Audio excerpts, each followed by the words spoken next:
បាទជំរាបសួរពុកម៉ែបងប្អូនថ្ងៃនេះមានអ្វីប្លែកចែកជូនបងប្អូនមើលទៀតហើយបងប្អូនគ្រាន់តែមើលតាមវីដេអូបងប្អូនមិនដឹងថាបងប្អូនយើងខាងណាគាត់អ្នកធ្វើម្ហូបនេះ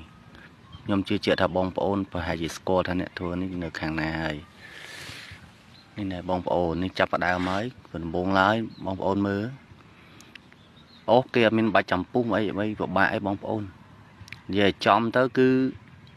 ដាក់ទាំងដុលហ្មងហើយនេះចាប់ផ្ដើមហើយបងប្អូនទៅបន្លែដូចជានេះដំឡូង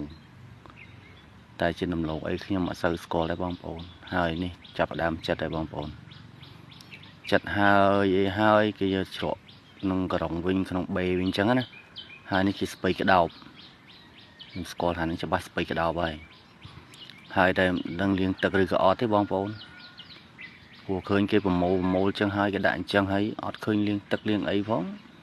ស្រាប់តែឃើញយកទៅចាក់ក្នុងផ្ទះបាត់ហើយបាទហើយផ្ទះនោះមិនតូចទេបងប្អូនហើយហូបនេះហូប10000នាក់20000នាក់ទៅម្ដងនេះចាក់ឲ្យបងប្អូនស្ពៃក្តោបមានស្អីមកឆាកនោះដល់ហើយឆាកសិតលី2នាក់ហើយមកបាច់ស្អីអំបិលមិនដឹងប៊ីចេងមិនដឹងស្ករក៏មិនដឹងដែរបងប្អូននេះកំពុងតែជោគហើយបងប្អូន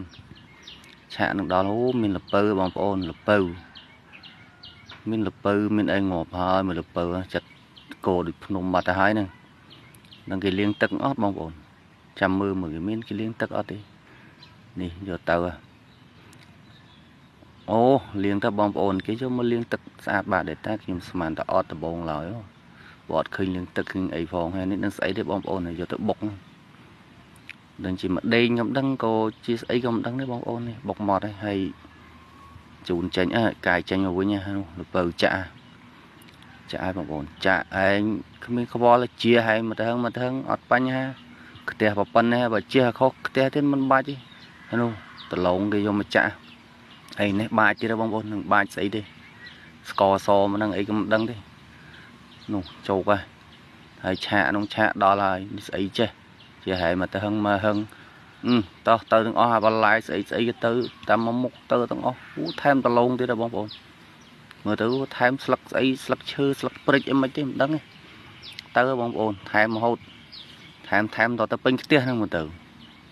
ហើយបើជាមានរសជាតិឆ្ងាញ់មើលទៅពួកខាងបងប្អូនយើងខាងនេះគឺគាត់បកែហាងធ្វើម្ហូបផងមានស្អីទេក៏ហមបងប្អូនហើយនេះឆាក1 3នាក់អីចោកទឹកស្អីបងប្អូនទឹកអីទេបងប្អូនខ្ញុំស្គាល់ដែរនោះបាច់ទៀតហើយមិនដឹងថាគេអត់បាច់អីទេហើយគ្រឿងស្លគេណាបង